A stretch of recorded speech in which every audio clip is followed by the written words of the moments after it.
Boa noite. Na Câmara de Lobato, o novo presidente denuncia a existência de muitos funcionários fantasmas. Arlindo Gué, em declaração à imprensa, garante que a situação financeira da Câmara é crítica, com dívidas avultadas, sem justificativo. Arlindo Gué, presidente da Câmara Distrital de Lobato, diz que recebeu da anterior direção uma herança pesada. Um número de pessoal que rondava os 292 funcionários, sendo 7 são membros da Assembleia, 50 são efetivos e 285 são funcionários em regime de contratos. Dentre os 285 que são funcionários em regime de contratos, 105 deles são funcionários fantasmas, que não aparecem na Câmara, não fazem nada e só ao fim do mês recebem salários. Na área financeira, o quadro é também negro.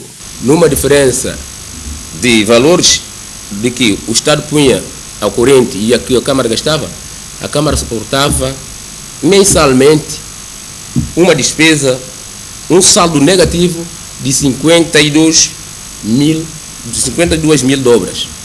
Um saldo negativo que a Câmara suportava mensalmente. No que concerne às dívidas, é o mais crítico.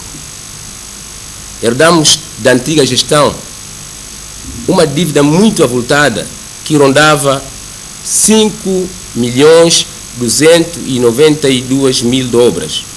Dívidas com terceiros e muitas delas que não possuía justificação. Não havia nenhuma fatura que justificava essas dívidas. E havia ainda mais, a Câmara descontava a segurança social dos trabalhadores que aqui funcionavam e não depositava. Arlindo Gué preferiu não avançar o montante da dívida para com a Segurança Social e muito menos com os descontos do IRS. Avançou sim o montante que encontrou nos cofres da edilidade. O que podemos encontrar na Câmara é um valor líquido de 59 mil dobras. Perante o quadro, algumas medidas foram tomadas. Entre elas, primeira, é demitir os funcionários fantasmas. A segunda é rescindir os contratos já vencidos. Por isso, nós tínhamos que organizar todos os nossos serviços internos para depois começarmos passo a passo, prosseguindo com outras atividades. Arlindo Gué com a radiografia do que encontrou na Câmara de Lobato. O Presidente da República, Evaristo Carvalho, viaja este sábado para Marrocos e Portugal por um período de 20 dias. Em Marrocos, Evaristo Carvalho vai participar numa conferência intergovernamental do Pacto Global sobre Migrações que decorre nos dias 10 e 11 deste mês. 2/3 dos países membros da Organização das Nações Unidas estarão em Marrocos para participar nesse evento e São Tomé e Príncipe será representado no mais alto nível. A Conferência Intergovernamental sobre o Pacto Global para uma Migração Segura, Ordenada e Regular decorre na segunda e terça-feira, prevendo-se que o documento seja adotado formalmente logo no primeiro dia do encontro. Os deputados, entretanto, da Assembleia Nacional aprovaram hoje a deslocação do Presidente da República, que depois vai deslocar-se a Portugal, onde deverá participar na investidura do novo secretário executivo da Comunidade dos Países de Língua Portuguesa, CPLP. A cerimónia decorrerá no dia 15 deste mês, em Portugal. O português Francisco Ribeiro Teles assumirá o secretariado executivo da CPLP nos próximos 2 anos, com início em 2019, sucedendo no cargo a são tomense Maria do Carmo Silveira. A organização não governamental Humanity First vai atribuir no próximo ano 300 bolsas de estudo às crianças em idade escolar do país. Este foi um dos projetos que o presidente desta organização abordou na audiência esta sexta-feira com o Presidente da República, Evaristo Carvalho. Para além da atribuição de bolsas de estudo a 300 crianças, No campo médico, a Humanity First vai disponibilizar 3.000 pares de óculos aos pacientes que serão submetidos às suas consultas oftalmológicas nos próximos tempos. O seu presidente disse que a sua organização vai reforçar o seu apoio na área da saúde e prevê no próximo ano construir um hospital num dos locais da ilha de São Tomé.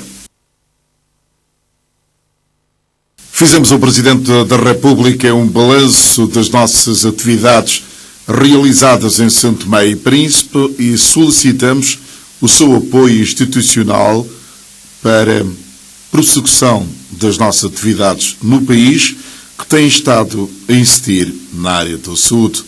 Foi uma audiência importante e o Presidente da República encorajou-nos a prosseguir as nossas atividades. Estamos dispostos a acentuar a nossa colaboração na área da saúde e alargar para as outras áreas. Presidente da Humanity First a revelar ao Presidente da República Evaristo Carvalho os projetos que pretende implementar nos próximos tempos em São Tomé e Príncipe. A Assembleia Nacional reuniu-se esta sexta-feira em sessão plenária com 6 pontos na agenda, destacando-se entre eles a discussão e votação na generalidade, especialidade e final global de um projeto de resolução que previa chamar a si a regulamentação e preservação dos passaportes diplomáticos dos deputados. O assunto, cuja discussão foi reservada para o segundo período do dia, acabou por ser adiado depois de aprovada uma proposta do deputado Levi Nazaré, que propôs a alteração da lei que rege o funcionamento da atribuição dos passaportes diplomáticos. O objetivo da Assembleia Nacional com este projeto de resolução era para ter ela mesma a responsabilidade de fazer a gestão deste documento de viagem.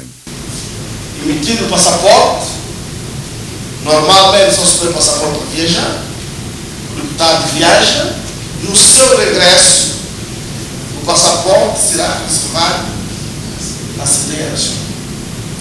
Sempre que se diga emissão, tem que ser tramitação atual, salvo se mexer em voos estrangeiros ou o Serviço de Imigração e Fronteira alterar os seus serviços. Fora disso, nós não vamos excluir no âmbito de emissão dos passaportes.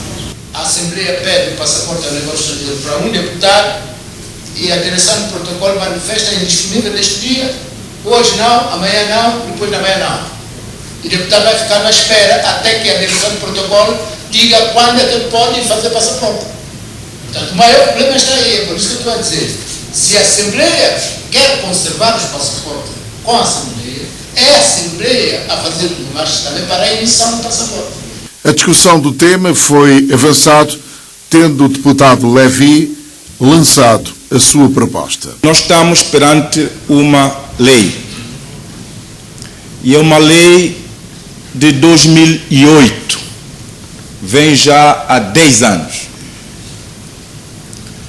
E, como disse bem o Sr. Presidente Leu, a lei é clara. Quanto à questão de conservação, é feita pelo próprio deputado. O que é que eu quero dizer com isso? Que nós não estamos há 10 anos a cumprir a lei. Primeira questão. Porque a lei não deixa margem para a forma que se encontrou dos outros serviços de Estado, a questão de conservação, a questão da lista dos deputados que vão viajar aquele dia. Levantou-se um conjunto de situações, mas não se adequou à lei. Como a lei não é estanque, a lei é dinâmica, evolutiva, consoante a evolução da própria sociedade e a problemática, as situações que a sociedade vai se encontrando. A minha primeira pergunta é: se aquele expediente violava a lei, também penso que esse expediente não altera nada em termos da lei. Porque a lei diz claramente que a conservação é de cada deputado. Logo, o que eu deixo no ar para nós pensarmos todos e refletirmos, e é também já agora para a primeira comissão, caso isso passe para a primeira comissão, que eu também faço parte já agora, por que não alterar a lei? Todas as bancadas acolheram a proposta e a discussão foi adiada para uma sessão posterior. Há uma proposta, mas peço que, tratando-se de um assunto que toca a todos, o senhor deputado Levi, enquanto fator da proposta, poderá, nos próximos dias, apresentar uma iniciativa que subscrita por 5 deputados para nós agendar na próxima sessão. Um assunto que durante muito tempo foi tabu nesta casa, foi corajosamente apresentado pela mesa da Assembleia e teve o acolhimento de todos os deputados, até onde eu percebi. Isto deixa-me feliz. Feliz porque nós tivemos muito receio de lidar com essas matérias e fomos consentindo violações consecutivas à lei no que diz respeito a essa matéria. A mesa está de parabéns, a mesa tem dado sinal que quer fazer diferente e está a fazer diferente, e apraz-me ver o meu vice-presidente, Dr. Levi Nazaré, ter feito uma proposta a esse respeito, sinal de que a coisa, nós estamos no bom norte e que venham mais propostas dessa natureza, Sr. Deputado, para facilitar a vida da nossa Assembleia Nacional. Antes de se tomar a decisão unânime de se alterar a lei que regulamenta e atribui passaportes diplomáticos, os deputados da Assembleia Nacional, Adilson Homenagem, deputado do ADI, com 30 votos a favor, 4 contra e 20 abstenções, foi eleito para o secretário da mesa da Assembleia. Elegeram igualmente Selmira Sacramento, deputada também do ADI, foi como membro do Conselho de Administração da Assembleia, e a candidatura de Elísio Teixeira como representante da Assembleia Nacional para o Conselho Superior de Defesa Nacional foi chumbada. A sessão parlamentar de hoje foi aberta com as habituais declarações políticas das 3 bancadas parlamentares representadas na Assembleia Nacional, designadamente as do MLSTP-PST, do ADI e da coligação PCD-MDFM-UDD.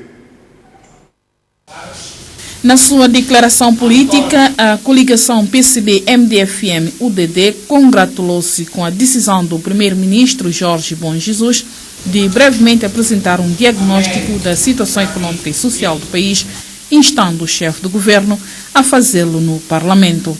Ao optar por eleger uma nova maioria parlamentar, o povo de São Tomé e Príncipe entendeu chamar a atenção às forças políticas para a necessidade da promoção do diálogo franco e verdadeiro, para a promoção do entendimento na busca de soluções para os inúmeros problemas que enfermam o nosso país.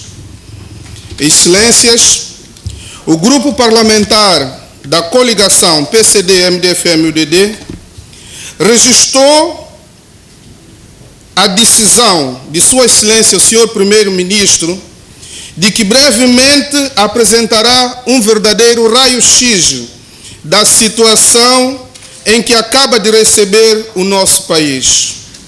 Aguardamos, muito sinceramente, que os resultados dessa avaliação sejam apresentados nesta Casa da Democracia, diante dos dignos representantes do povo, espaço de excelência do exercício de contraditório, como reza um dos princípios sacrossantos da democracia. O grupo parlamentar da coligação registrou com imensa satisfação a proposta de da criação de uma comissão especializada voltada para, dentre outros objetivos, a diáspora.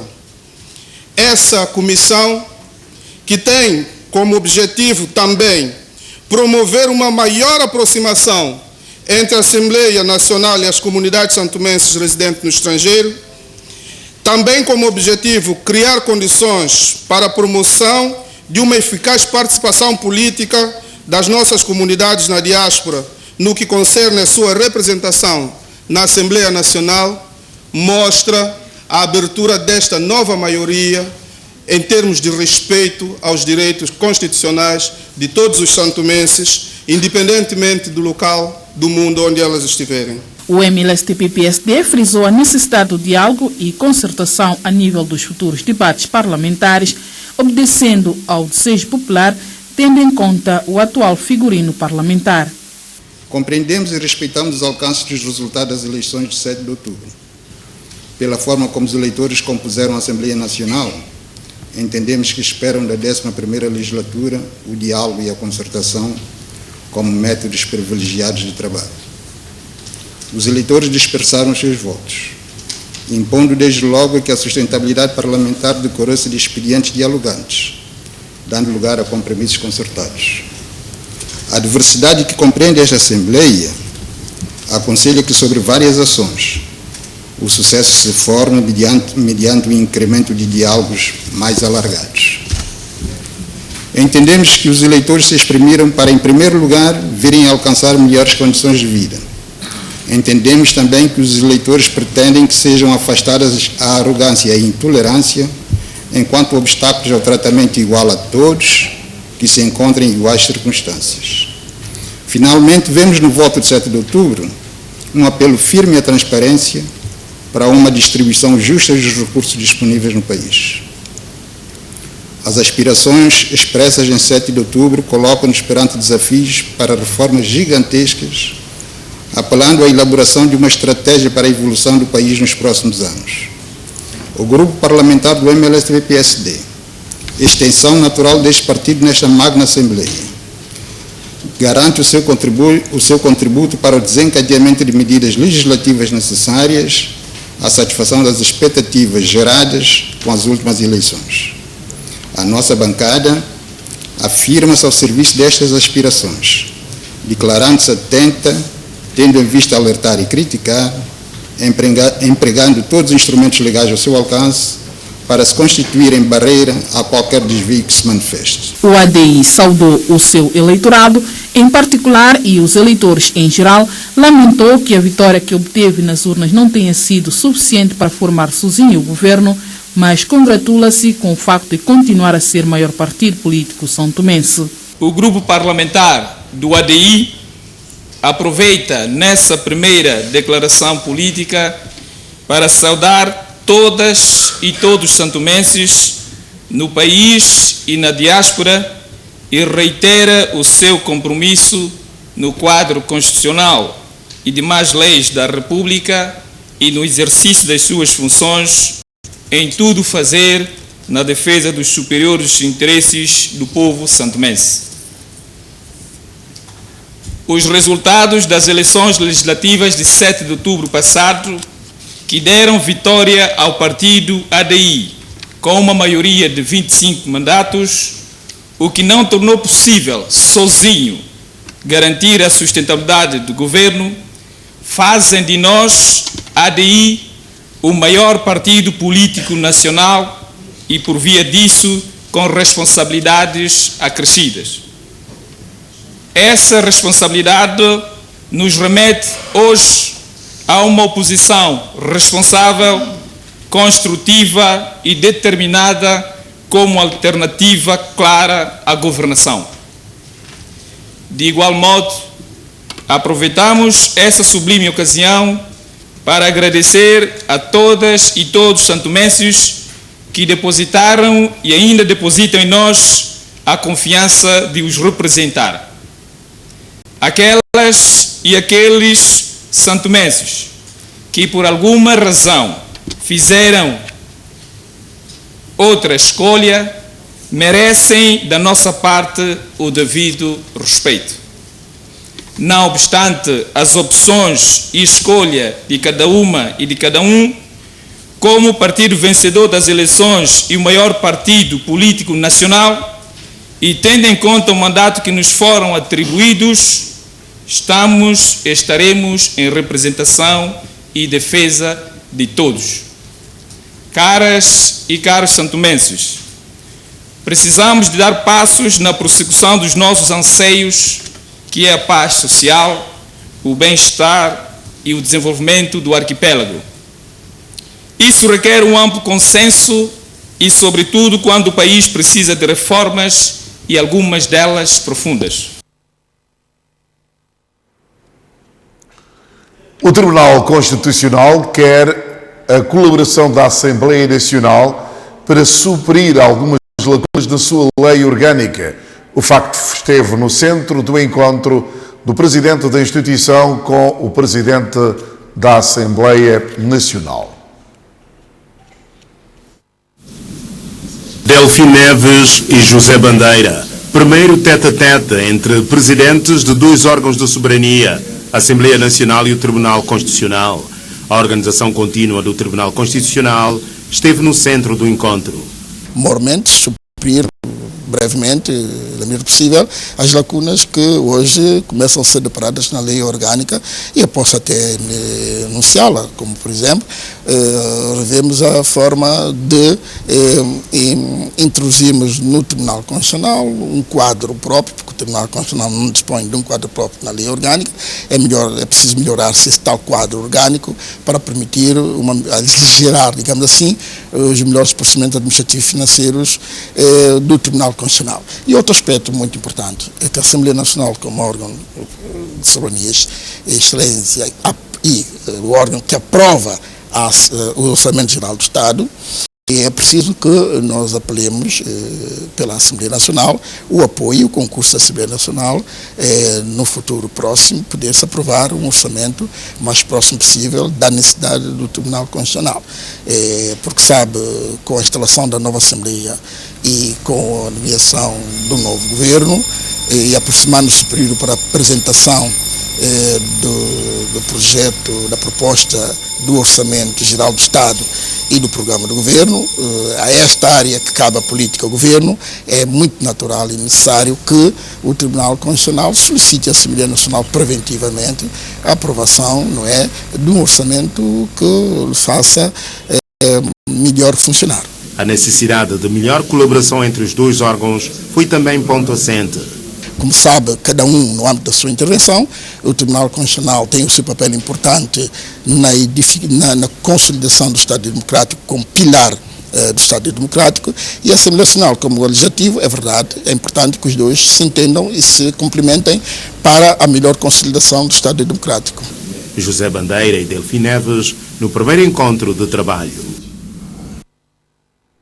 Ficou assegurado pelo Primeiro-Ministro a continuidade da cooperação no âmbito das diversas áreas com Cabo Verde e Brasil, garantiram os embaixadores destes dois países na visita de cortesia tida hoje com o chefe do governo.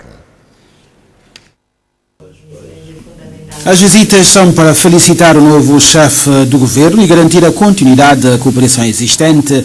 O reforço no âmbito da cooperação na área de formação profissional foi um dos assuntos tratados entre a Embaixadora de Cabo Verde e o Executivo.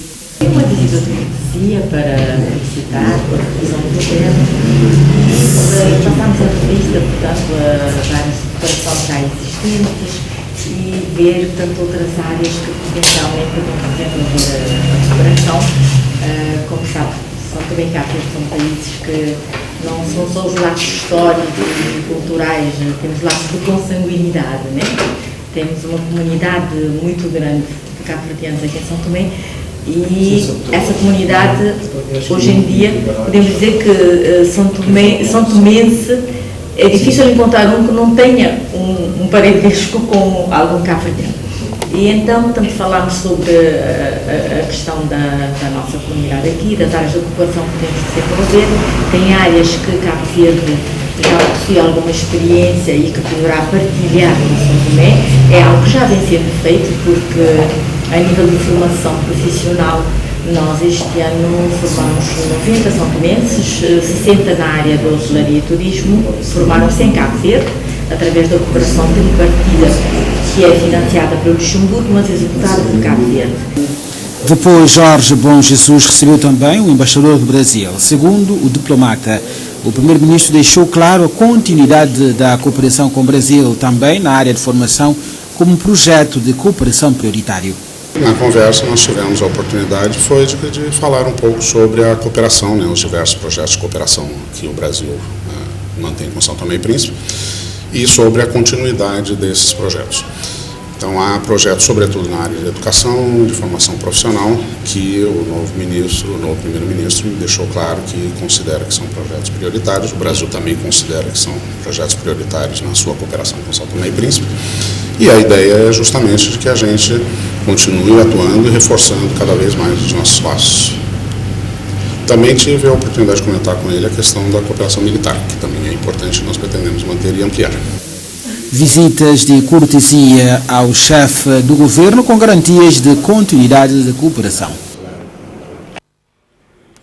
O ministro da Defesa e Ordem Interna, Oscar Sousa, presidiu na manhã de hoje ao ato de patenteamento de mais de uma centena de oficiais, subalternos, chefes e agentes da Polícia Nacional. A cerimónia decorreu no comando da Polícia Nacional. Agostinho Manuel Andrade, Paulo das Neves Souza Pontes, Faicó Mandela de Barros Miguel, Eridson Martins da Trindade.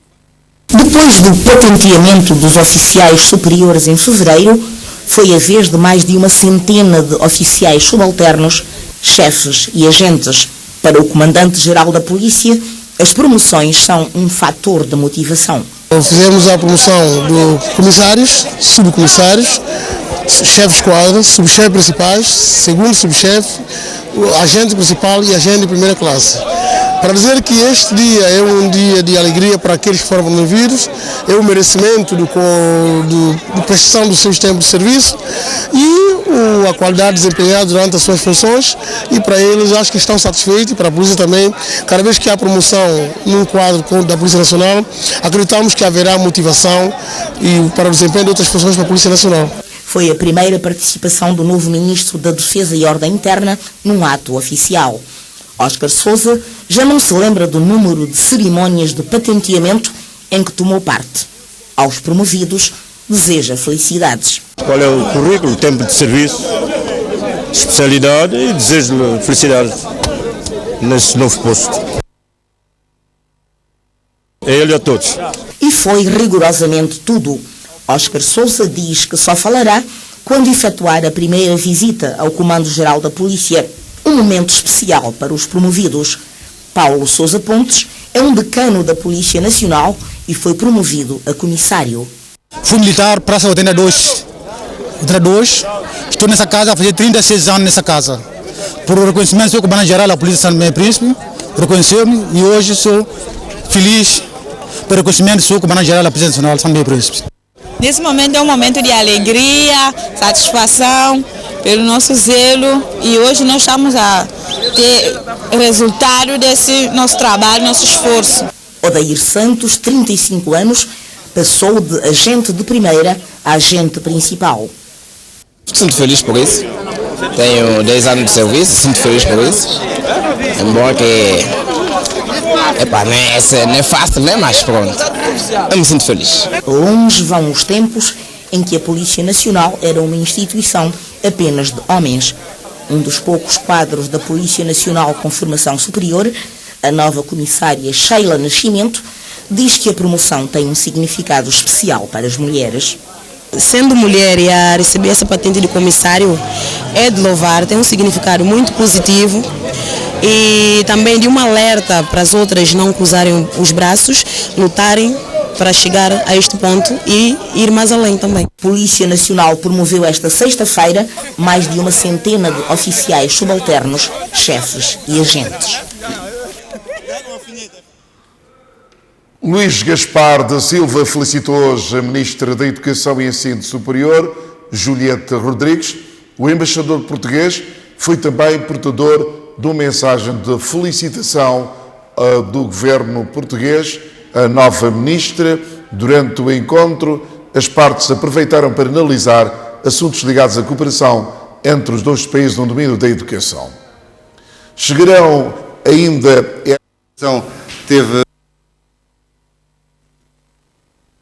A Sra. Ministra da Educação teve a grande amabilidade de me receber hoje para eu lhe transmitir as congratulações do Governo português e desejar-lhe todo o sucesso nas altas funções que hoje desempenha e também para abordarmos um setor que para a cooperação portuguesa e para Portugal é um dos setores prioritários da nossa ação de cooperação. É evidente que o sistema educativo tem uma importância crucial para o desenvolvimento de São Tomé e Príncipe e vim então manifestar à Sra. Ministra toda a abertura do Governo português para continuar a aprofundar as relações neste setor. Palavras do embaixador de Portugal, Luís Gaspar Silva, que encontrou-se hoje com a Ministra de Educação. Chegarão ao país, ainda este ano, cerca de 3.400 toneladas de arroz provenientes do Japão. A garantia foi dada pelo Secretário de Estado para Comércio e Indústria, Eugênio Graça, a quando da sua primeira visita às instalações do Fundo de Estabilização de Preços, ex-GGA.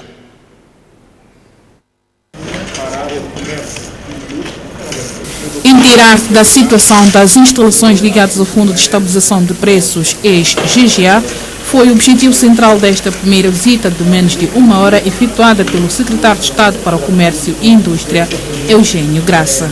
O objetivo fundamental desta visita é para inteirar da situação renante no Fundo de Estabilização de Preços, normalmente o armazém, que alberga, normalmente armazena o arroz proveniente do Japão. É um dom que o governo japonês anualmente põe à disposição do governo santomense. Eu, enquanto representante do Secretário de Estado do Comércio e Indústria, claro que vim inteirar do armazenamento, de acondicionamento do próximo carregamento que muito brevemente chegará ao país.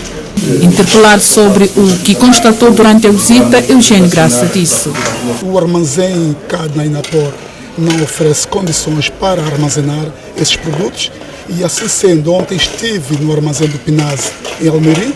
Lá sim, os produtos que vão chegar serão armazenados no Pinase, tendo em conta as condições sanitárias, as condições de ventilação, de arranjamento, da melhor forma, e vamos lá armazenar esses produtos. Segundo ainda o Secretário de Estado para o Comércio, brevemente deverá chegar ao país o próximo carregamento do arroz proveniente do Japão. O próximo carregamento está à porta, ou seja, para essa semana, mais concretamente, por exemplo, dia 8, é uma previsão, mas entretanto, ainda esta semana ou próxima semana chegará o primeiro carregamento, que estima-se de 10 contentores do arroz, mas no total que o governo japonês vai pôr à disposição no fim deste ano e o ano 2019, é cerca de 150 contentores, num horizonte de 3.400 toneladas. Recorde-se que esta quinta-feira, Eugênio Graça acompanhou a Ministra da Educação e Ensino Superior numa visita efetuada aos armazéns do Programa de Alimentação e Saúde Escolar PNASE, onde se tem armazenado o arroz proveniente do Japão. Está desencadeado o processo conducente ao Congresso do ADI. Numa reunião de 2 dias, a Comissão Política do Partido criou uma comissão de reforma composta por 7 elementos, com mandato para realizar no próximo dia 16 o Conselho Nacional Preparatório ao Congresso. A reunião da Comissão Política do ADI, convocada por maioria dos seus membros, reuniu nos dias 3 e 5 do corrente mês, na sede do partido, com os seguintes pontos da ordem do dia. Primeiro, análise da situação política interna do partido. Segundo, a convocação da reunião do Conselho Nacional. Terceiro e último ponto, diversos. Depois de esgotadas as discussões desses pontos, Nos 2 dias de reunião, a Comissão Política decidiu o seguinte: criou uma comissão de reforma do partido, composta por 7 elementos, que terá como incumbência, em primeiro lugar, a realização do Conselho Nacional, a realizar-se no dia 16 de dezembro do corrente ano, no local a ser indicado posteriormente. O Conselho Nacional do dia 16 irá analisar a situação interna do partido e marcar a data do Congresso eletivo, que deverá realizar-se o mais brevemente possível, de forma a legitimar os órgãos estatutários, repor o normal funcionamento do partido e unindo os seus dirigentes, militantes e simpatizantes, de forma a estarem preparados para os próximos desafios. Na Ilha do Príncipe, a Agência Nacional de Proteção de Dados Pessoais promoveu na quarta-feira um workshop de sensibilização e de divulgação das suas atividades junto às autoridades regionais, tratadores e titulares de dados nesta região e também com algum acento para a juventude. A Agência Nacional de Proteção de Dados Pessoais é uma entidade administrativa independente com serviços próprios e com poderes de autoridade de investigação e de inquérito, tendo como atribuição principal controlar e fiscalizar o cumprimento das disposições legais e regulamentares em matéria de proteção de dados pessoais. Uma matéria nova de desconhecimento da generalidade dos titulares e tratadores de dados, que a sua agência reputa de extrema importância a necessidade de sensibilização e divulgação, destacando sua missão, papel e atribuição através de realização de workshops. Nesta vertente de divulgação e sensibilização, nós elegemos o workshop nacional e nesse workshop nacional nós decidimos que tínhamos que fazer um em São Tomé e outro na região autónoma do Príncipe. Nós já fizemos um em São Tomé, com o mesmo formato, com as autoridades lá em São Tomé. Decidimos que seria também pertinente fazermos com o mesmo formato no Príncipe. Daí que decidimos fazer hoje no Príncipe, envolvendo as autoridades nacionais, o governo regional, a Assembleia Regional e diversas instituições que são caracterizadas como tratadoras de dados, mas também representantes dos titulares de dados, que são as pessoas que têm o direito de serem protegidos. Sendo o tema ainda uma novidade ao nível do país, quer os tratadores de dados, quer os titulares têm ainda algum desconhecimento. E na medida que vamos fazendo diversas abordagens, quer a nível do workshop, quer a nível com algumas instituições, percebemos que elas começam a tomar a consciência da realidade. E para um melhor entendimento sobre o assunto em questão, trouxemos para cá 3 temas. Acho que em São Tomé tivemos apenas 2 temas, mas de lá até hoje vimos a necessidade de introduzir mais um tema. Tivemos um tema que é os paradigmas de proteção de dados a nível de São Tomé e Príncipe. Tivemos um tema que é os desafios da Agência Nacional de Proteção de Dados Pessoais. E tivemos um terceiro tema que é os desafios contemporâneos das autoridades de proteção de dados pessoais. Neste tema nós entramos um pouco no aspecto tecnológico para mencionar de que os dispositivos de recolha de dados pessoais hoje são eles quase todos dispositivos tecnológicos. Para os tratadores que ainda não notificaram a agência, segundo o seu presidente, é a altura de notificarem a agência, o prazo está a esgotar. A partir de janeiro nós vamos agir de conformidade com a Lei 3/2016, que tem lá os mecanismos que penalizam os infratores na matéria de tratamento de dados pessoais. Mas dá-nos uma satisfação enorme porque muitas instituições já começam a notificar, instituições bancárias, asseguradoras, instituições públicas, própria Assembleia Nacional como mais alto órgão representativo do Estado, deu um exemplo positivo notificando a agência para o tratamento de dados que fazem e por aí vamos caminhando com muita satisfação, determinação e dedicação. A Agência Nacional de Proteção de Dados Pessoais em workshop na cidade de Santo Antônio. O presidente da Associação Regional de Futebol remeteu esta quarta-feira a sua recandidatura ao cargo da Associação Regional de Futebol, Assembleia Geral para a eleição dos novos órgãos sociais desta associação terá lugar no dia 7 de dezembro. Trata-se de uma candidatura de continuidade dos trabalhos que a Associação Regional de Futebol vem levando a cabo junto à Federação Santomense de Futebol no domínio da promoção do desporto nacional, com a Assembleia Geral para a eleição dos novos órgãos sociais desta associação marcada já para o dia 7 de dezembro. Segundo as informações, apenas a candidatura do atual presidente da Associação Regional de Futebol, João Ramos, deu entrada nesta Associação Regional de Futebol. É uma recandidatura de continuidade dos trabalhos que temos vindo a fazer aqui na região a nível de futebol. Repara que nesses últimos 4 anos fez-se muito, desde da relva, desde o engajamento do governo regional, sobretudo com os clubes. Portanto, eu devo dizer que é uma candidatura consensual com os clubes, quer a nível da Associação Regional de Futebol, quer a nível da Federação Santomense de Futebol.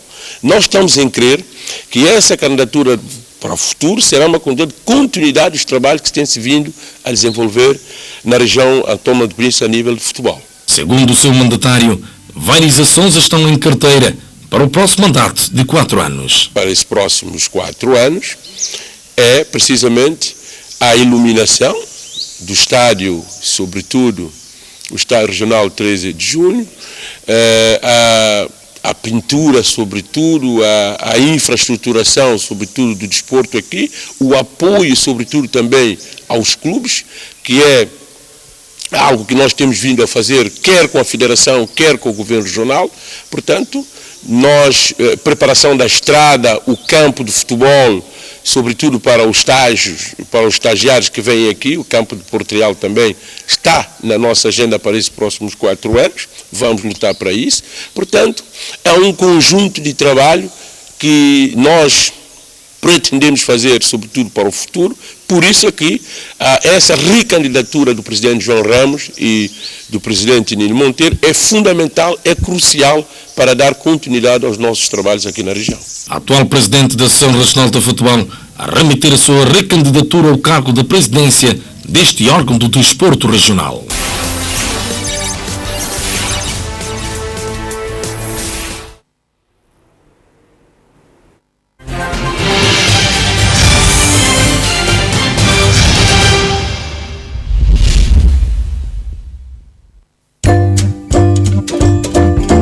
Os presentes de Natal são os melhores equipamentos. Na CST há presentes para todos. Alcatel 1066, este Natal por apenas 330 dobras. Alcatel 15, este Natal por apenas 1590 dobras. Alcatel 1, este Natal por apenas 1790 dobras. E o tablet Alcatel Pix 4 de 7 polegadas, este Natal por apenas 1690 dobras. Compre um destes equipamentos ao melhor preço e recebes um prémio imediato. Vai já a uma loja CST e faz a festa de Natal. CST, sempre juntos.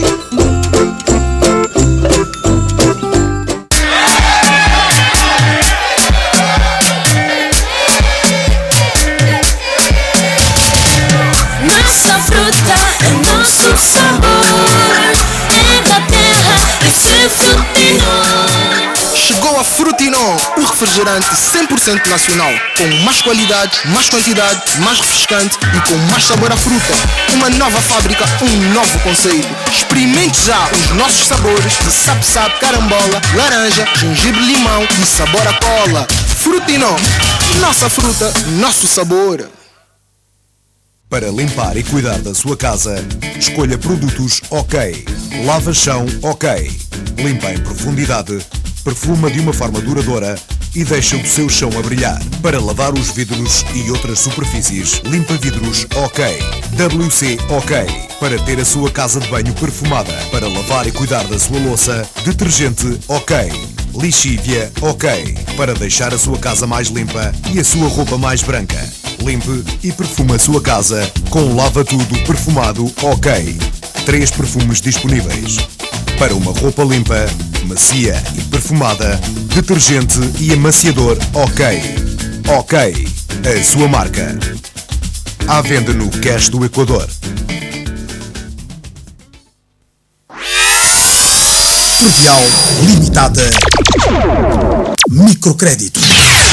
Você que precisa de microcréditos para satisfazer pequenas necessidades financeiras.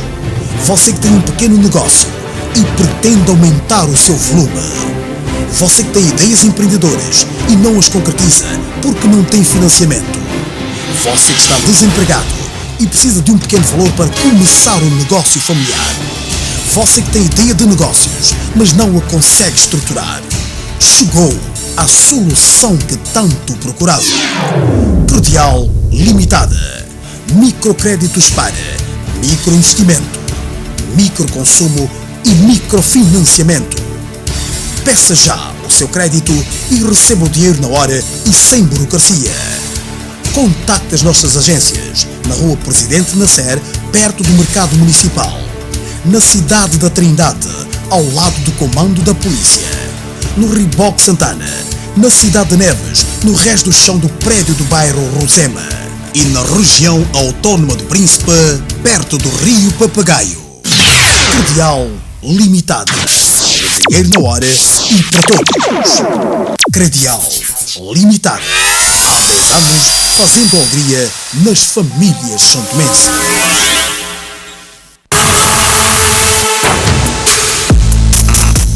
Por prazer. Porque nos apetece.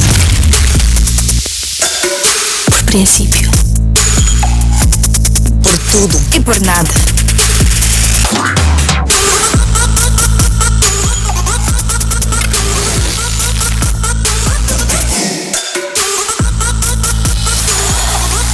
Por laranja e ananás, por maracujá e maçã. Sumol é a fruta que te refresca. Já provaste? A quarta edição, promoção Compra Fácil é com cartão. O BICEP oferece prémios fantásticos e que farão com certeza grande diferença na sua época festiva. Cada vez que pagar com seu cartão de débito dobra 24 do BICEP nos estabelecimentos participantes desta promoção, coloque o seu talão de recibo POS na caixa do sorteio e poderá ganhar um dos seguintes prémios. Primeiro prémio, bilhete de passagem São Tomé-Lisboa-São Tomé. Segundo prémio, um cheque de compras no valor de 5.000 dobras. Terceiro prémio, um cheque de compras no valor de 2.500 dobras. Quarto e quinto prémio, um cheque de compras no valor de 1.000 dobras. Lembre-se, compra fácil é com cartão do BICEP.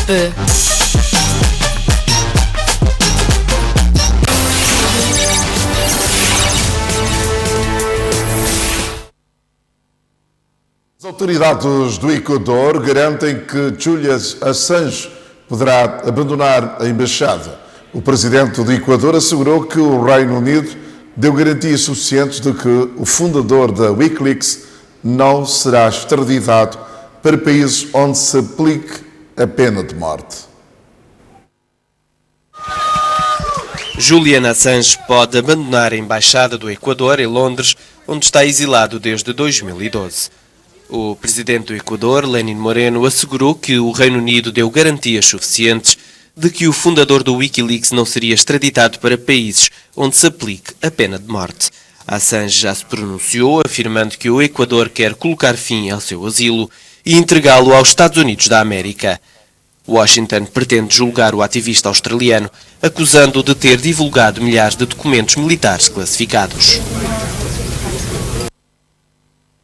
Protesto torna centro de Atenas em campo de batalha. A manifestação degenerou em confrontos depois de alguns dos participantes erguerem uma barricada massiva no bairro de Jarcia, quando as autoridades tentaram desmantelar a barricada.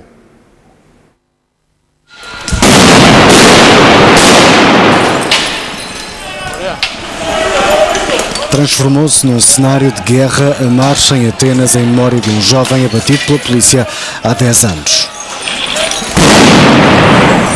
A manifestação degenerou em confrontos depois de alguns dos participantes erguerem uma barricada massiva no bairro de Exarcea. Quando as autoridades a tentaram desmantelar, seguiram-se episódios de violência. Em 2008, Alexis Gegropoulos, um adolescente de 15 anos, foi alvo de um disparo mortal de um polícia na sequência de uma rixa. O agente em questão diria mais tarde que se tratou de um acidente e que Alexis foi atingido por uma bala que fez ricochete. O episódio, aliado à instabilidade vivida no país, na altura, gerou motins em toda a Grécia. Arrancou esta quinta-feira mais uma edição da famosa Festa das Luzes. A obra Presságio é uma mensagem de alerta para a beleza do mundo. Luzes, projeções e instalações luminosas voltam a invadir parques, ruas e recantos da cidade de Lyon, no sudeste de França. Arrancou esta quinta-feira mais uma edição da famosa Festa das Luzes. A obra Presságio é uma mensagem de alerta para a beleza do nosso mundo que é preciso cuidar. Instalamos um mundo poético onde, a certa altura, chega um vento que perturba tudo e acorda um gigante que vive sob as águas do lago, do Parque Tête d'Or. Se esta edição não tem um tema específico, deixando rédeas livres aos criadores convidados, muitos são os que quiseram promover a defesa do planeta e a economia energética.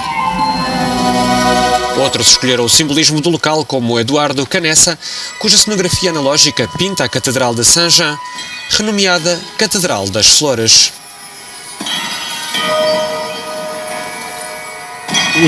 Não usamos efeitos especiais, nada neste espetáculo é feito por computador.